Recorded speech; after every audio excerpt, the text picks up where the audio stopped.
Hey Brant, this is John, West Coast Connects. We reached out, spoke with Ali not too long ago.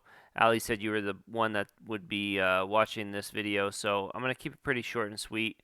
Just want to show you a couple tips you can use to increase customer flow and traffic to your website.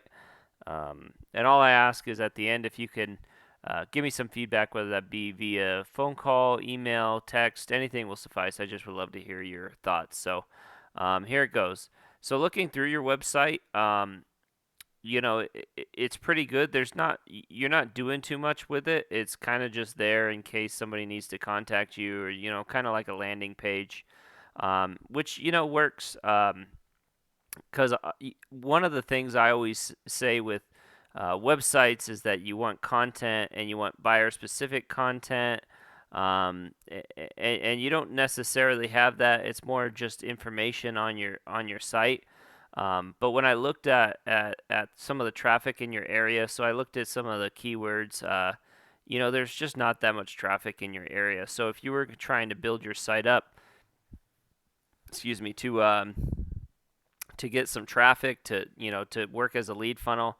North Santa Barbara and San Luis Obispo County, just there's not that much volume. I did a quick look. There might be some volume in other areas, but I didn't see any.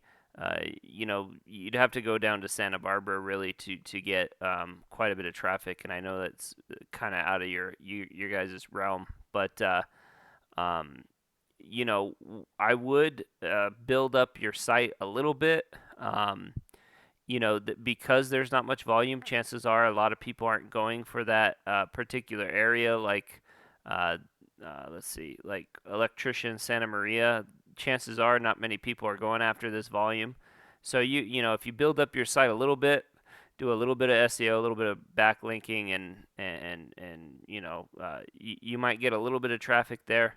Um, and you might be able to find, there might be a few keywords out there that definitely would add to that value. But I wouldn't spend a lot of money in trying to build up your SEO just because there's not a lot of traffic. Now, if there was traffic, if there was something there, then long term that would be a great way to go. But honestly, you know, uh, I wouldn't spend too much. I would do a little bit though.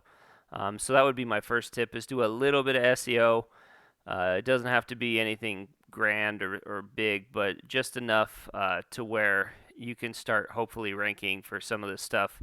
Electrician Santa Maria. Um, you know, there's a few areas, mostly Santa Maria, that has a little bit of volume that you could maybe take advantage of. But that would be my first tip. My second tip would be to really try to go after, if you're wanting to go after Santa Barbara, there's definitely volume there, but everywhere else, I would focus more on Facebook ads than anything else. If you look at Google ads or cost per click, uh, a lot of times it has to do with uh, you want to go after keywords that get a lot of volume, but you're not really gonna get that. You can definitely do it. There's definitely a little bit of traffic in specific areas, so you can go about doing Google ads for that as well. But I love Facebook ads. I think Facebook ads are really great, primarily because it's really targeted. I'm not sure if you've ever looked at something online and then all of a sudden you see in your social media and your Facebook or whatever an ad pop up for what you were looking for. Facebook just does a great job of stalking you, pretty much. And so I really like the Facebook ads thing. I feel like it works a lot of times. Before people are even ready to buy, sometimes their search parameters show and they're ready when they see an ad or something like that. So that would be my second and third tip would be to either add uh, Google ads if you're wanting to go out, that route, or Facebook ads or something that'll definitely help maybe increase customer flow and traffic to your site, specifically for your location, and you can reach targeted individuals like homeowners in your specific area. You can reach, there's so many different parameters that there's a lot you can do with Facebook ads. Google ads, you just kind of have to pick a few keywords and go from there. So, but with that, that's all I have for you. There's not a lot, to do in your specific area because there's just not a lot of traffic there. So, I hope this helps. And if you have any questions, I'd love to help you out. But with that, I'll let you go. Have a great day, and God bless.